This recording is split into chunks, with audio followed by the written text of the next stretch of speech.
leitura da foto. Vamos ver se vai falar algo. No Tatuapé, no diálogo, Luiz Alexandre está bravo porque ficou sabendo que só ele, Carlos de Lalo e Barcelos estavam sendo investigados. O Nilson tinha ficado de fora. O trecho a seguir foi divulgado em primeira mão pelo Jornal Nacional esta semana. O Luiz Lalo e o Marcelo não vão pagar o papo dessa coisa toda. Eu gastei muito dinheiro. Tirei muito dinheiro. Você sabe por que você me investiu? Você sabe por que eu te investi lá? Isso. Então tá todo mundo junto. Ninguém vai mexer no meu patrimônio. Tá? Porque ser bandido também é difícil.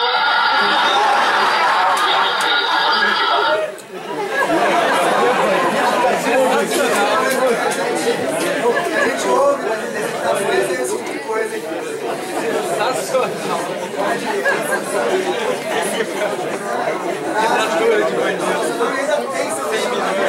Na última semana, mais 6 servidores municipais fizeram delações premiadas.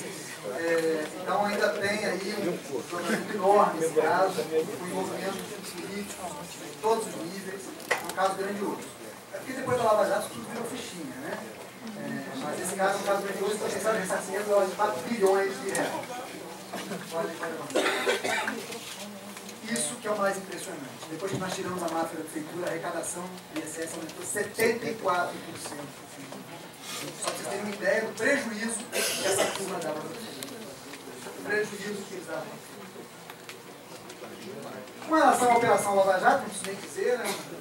Um grandioso, eu acho que pela primeira vez no país, grandes empresários estão, pelo menos nesse primeiro momento, sendo presos. Antes isso não acontecia. Evidentemente que daí achar que eles serão condenados é um caminho enorme, mas não deixa de ser um avanço. Conheço as pessoas que atuaram, que atuam no caso, são profissionais muito sérios.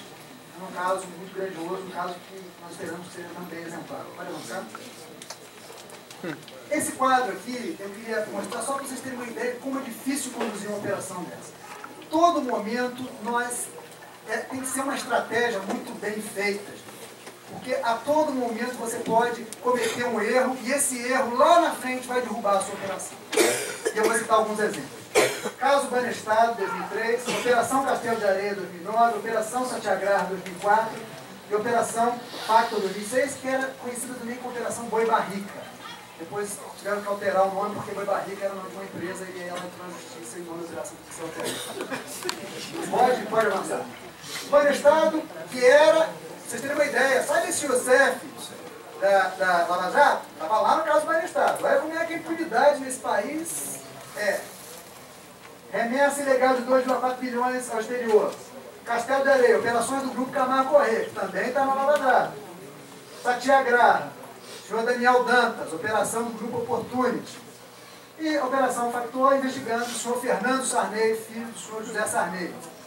Você sabe o que aconteceu com essas 4 operações simbólicas? Todas as quatro foram anuladas pelo STJ, Superior Tribunal de Justiça. E pelos seguintes motivos. A primeira, porque prescreveu, o processo ficou parado por um tempão. A segunda, porque foi anulada, e era uma operação gigantesca, Castelo de Areia, com envolvimento de vários políticos. Foi anulada por quê? Porque os nossos nobres juízes entenderam que o juiz lá que autorizou a escuta telefônica, a interceptação telefônica, não poderia ter adotado esse procedimento porque a investigação partiu de uma denúncia anônima. Mesmo que tudo depois tenha sido provado, mesmo que, como a autorização para uma interceptação telefônica partiu de uma denúncia anônima, a operação toda foi cancelada. É um trabalho de anos de investigação. No caso do Grupo Opportunity, os problemas aí foram diversos, mas um deles foi porque a Polícia Federal convocou agentes da ABIN e os juízes entenderam que isso foi legal, que a convocação foi formal, e no caso da Operação Pacto, as interceptações também, da mesma forma, foram autorizadas sem conversa devida à fundamentação. O que eu mostro aqui? Porque nós que atuamos na área, a gente tem uma capacidade de suportar a frustração enorme.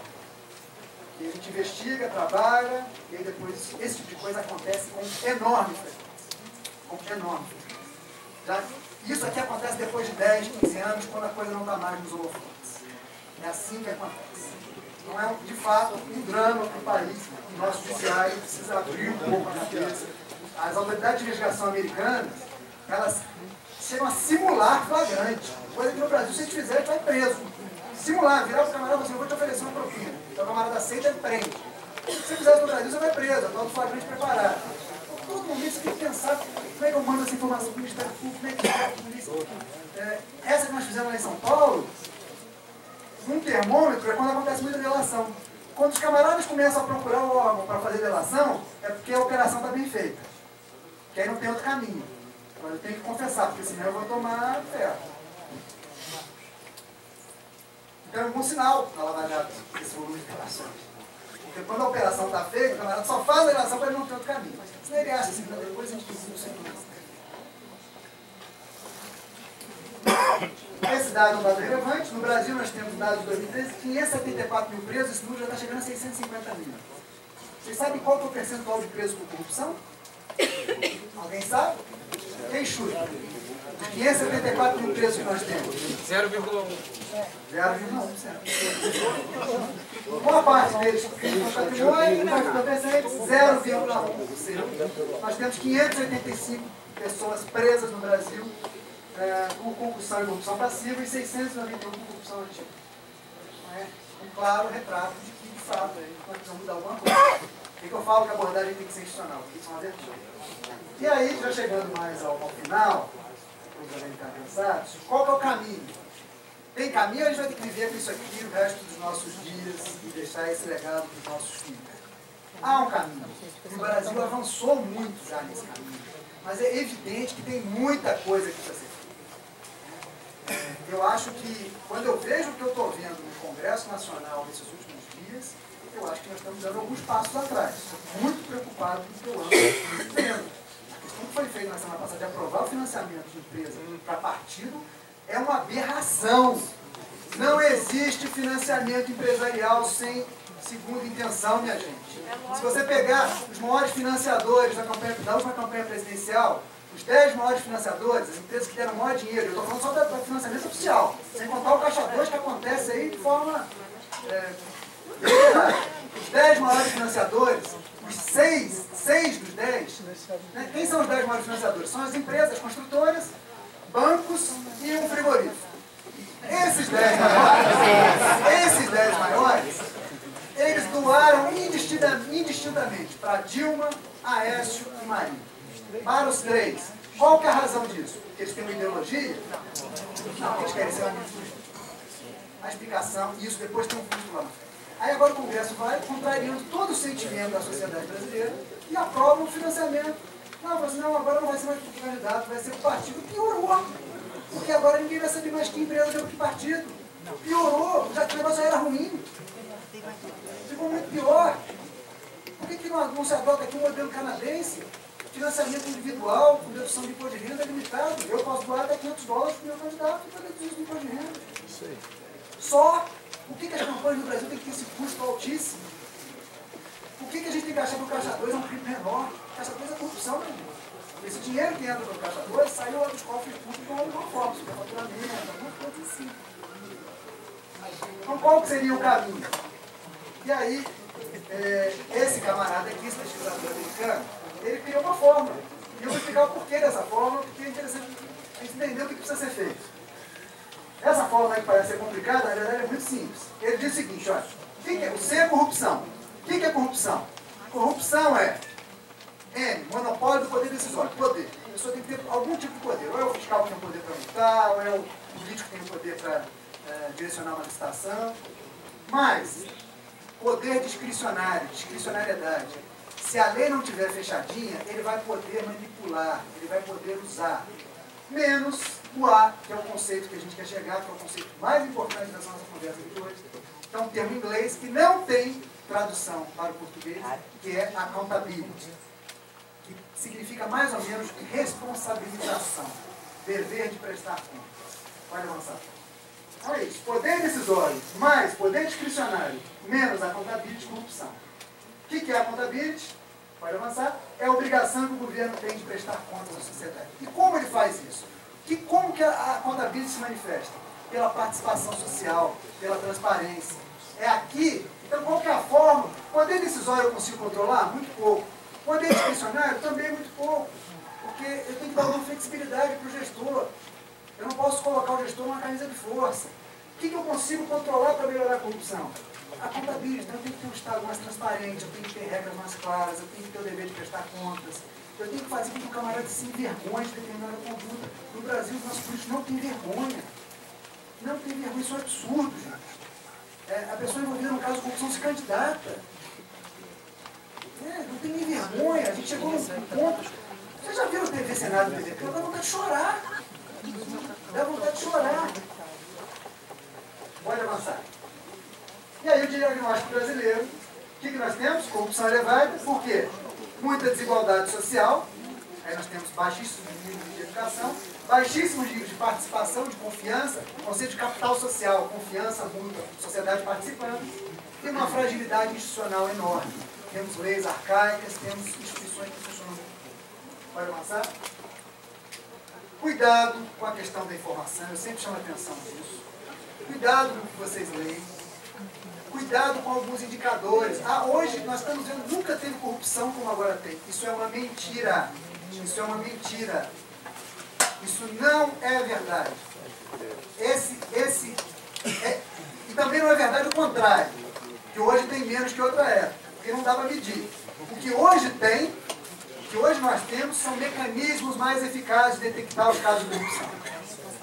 Então cuidado com esse discurso vazio. De que nunca houve tanta corrupção nesse país como agora. Mentira! Mentira, essa turma que está na Petrobras está lá há muitos anos. E está nos estados, está nos municípios ganhando dinheiro, financiando campanha, gente. Não sejamos, se o nosso problema fosse só esse, era fácil. Era fácil. A gente mudava quem está no poder e resolvia. Nosso problema é muito mais grave que isso.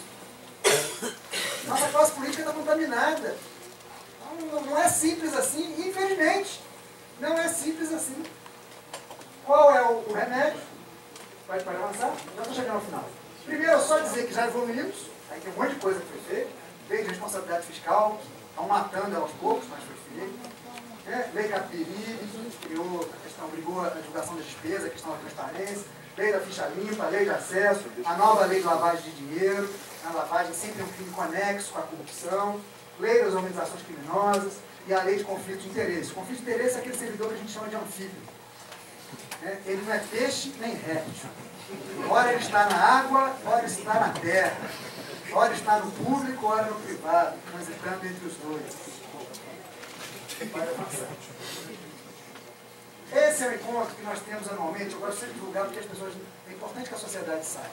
Todo ano, os agentes de maior destaque no combate à corrupção e à lavagem de dinheiro se encontram. Durante uma semana, ficam fechados, reunidos, discutindo uma estratégia. Então, o pessoal da Lava Jato, nós, todo ano, a gente vai para um hotel, fica fechado uma semana discutindo estratégia de combate à corrupção e à lavagem de dinheiro, e muitas dessas medidas que foram feitas foram adotadas nesse encontro, da estratégia nacional. Eu fui durante o tempo coordenador de corrupção da área, que é dividida, corrupção e lavagem. E é um fórum muito propício para você conhecer as pessoas. Então você faz ali amizades com outros órgãos. Esse é um problema do Brasil, que os órgãos não se comunicam. Então você faz amizade com o pessoal da polícia, com juízes, com promotores, com outros órgãos de controle, o pessoal da Receita, com o COAF, etc. Pode avançar. E aí, o que precisa ser feito? O que a gente precisa fazer ainda no que diz respeito à lei? A primeira coisa mais importante é mudar o sistema processual brasileiro. Não dá para ter hoje essa oportunidade de recursos que tem. Não dá para esperar 15, 20 anos para o camarada ser julgado. O camarada espera livre.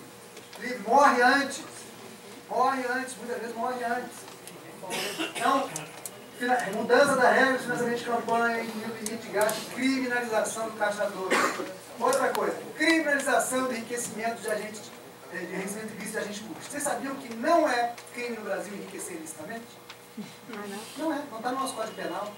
E aí o que acontece? Eu pego aquele servidor que deu aquela declaração ali, aquele camarada tem 30 milhões de patrimônio, obtidos ilicitamente. Se eu não conseguir comprovar a corrupção anterior, e nem sempre é fácil comprovar, porque às vezes ele está afastado, aposentado, ele fica solto. Ele não responde na esfera criminal. Eu tenho que sempre provar o crime conexo. A nossa sorte é que esses caras lavam dinheiro a toda doidade, e a gente pega pela lavagem. Também. É lavagem crime. Mas é uma batalha. Por quê? Porque há um projeto de lei que nós mandamos para o Congresso em 2005 e que lá permanece engavetado, que torna crime enriquecer ilicitamente. Medidas de proteção ao denunciante. No Brasil, a gente tem mecanismos para proteger as pessoas que denunciam. Estados Unidos hoje estão pagando bônus para as pessoas que denunciam. Você denunciou um caso de corrupção, parte do valor que deixou de ser desviado volta para você. Tamanho é o avanço que eles têm em mecanismos de repressão. Estabelecimento de critérios que privilegiem a técnica nas nomeações de cargos comissionados. Essa é outra praga, né? Se não indicar o cargo comissionado, não aprova nada no parlamento brasileiro. Né? Se não der o carguinho para o vereador, para o amigo do vereador, não aprova nada, não sai nada. É uma praga. E o prefeito, o governador, o presidente que não faz isso, já era. O executivo fica totalmente refém do parlamento. Isso é verdade. Está vendo aí agora o que está acontecendo na esfera federal. Regulamentação do lobby, chamado intermediação de interesse. Eu como cidadão, deveria ter o direito de saber que parlamentar representa que interesses. Quem representa o interesse da indústria do fundo? Levou dinheiro da indústria do fundo para ser eleito. Eu quero saber quem é representante das empresas construtoras. No Brasil a gente não sabe, porque a atividade não é regulamentada. Fortalecimento dos órgãos de controle e fomento iniciativas que promovam a articulação institucional. E fortalecimento dos mecanismos de transparência e participação social em todas as esferas do governo. A nossa sociedade tem que participar. Nossa democracia ainda é muito jovem. Nossa democracia ainda tem muita deficiência. O país só vai mudar se a sociedade, de fato, for às ruas, de fato, participar. Mas para isso ela tem que ter informação. Para isso ela não pode embarcar em qualquer coisa. Para isso, de fato, ela tem que se indignar e, de fato, tem que mudar o seu comportamento. Para finalizar, pode passar, isso é só os efeitos, porque a gente acha que a corrupção é de natureza econômica. Uma vez um professor da FES me falou no debate aqui, você está maluco? Corrupção é um crime de natureza só econômica. Um prefeito que deixa de construir uma escola, ele matou gerações. Ele não matou só uma pessoa, matou gerações. Queria passar um videozinho de 3 minutos para a gente encerrar e depois abrir para perguntas. Pode clicar no meio, porque acho que ele simboliza um pouco o que a gente conversou aqui. Tem que clicar no meio.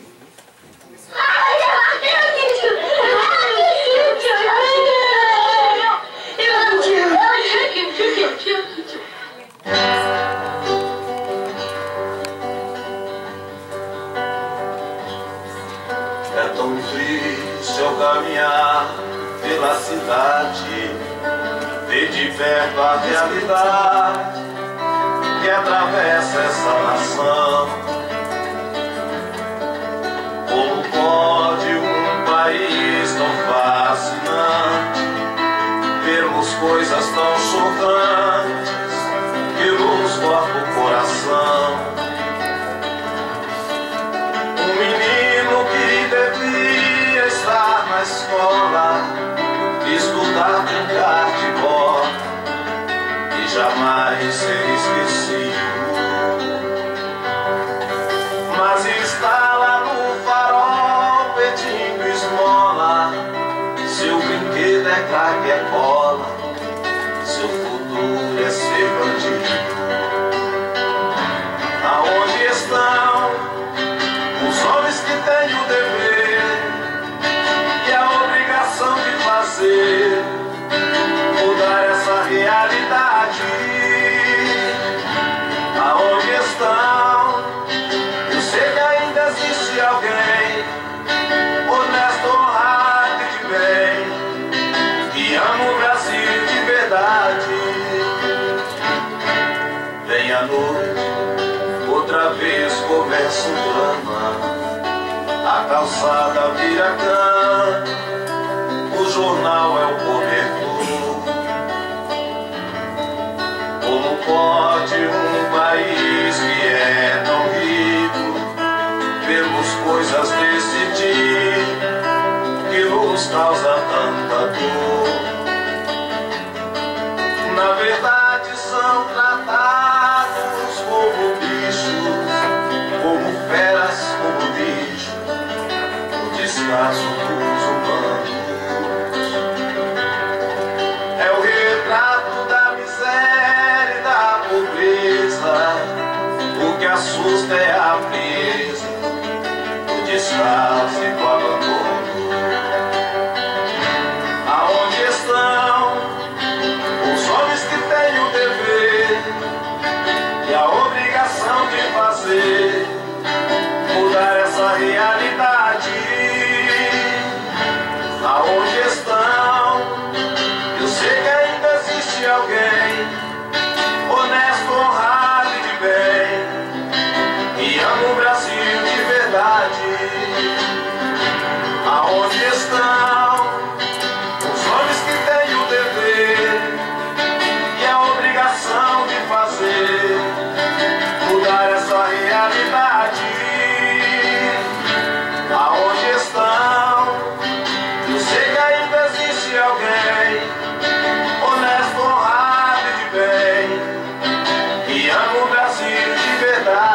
só para finalizar, só lembrando o nosso Betinho, só a participação cidadã é capaz de mudar o país. Obrigado pela atenção de todos, eu estou à disposição para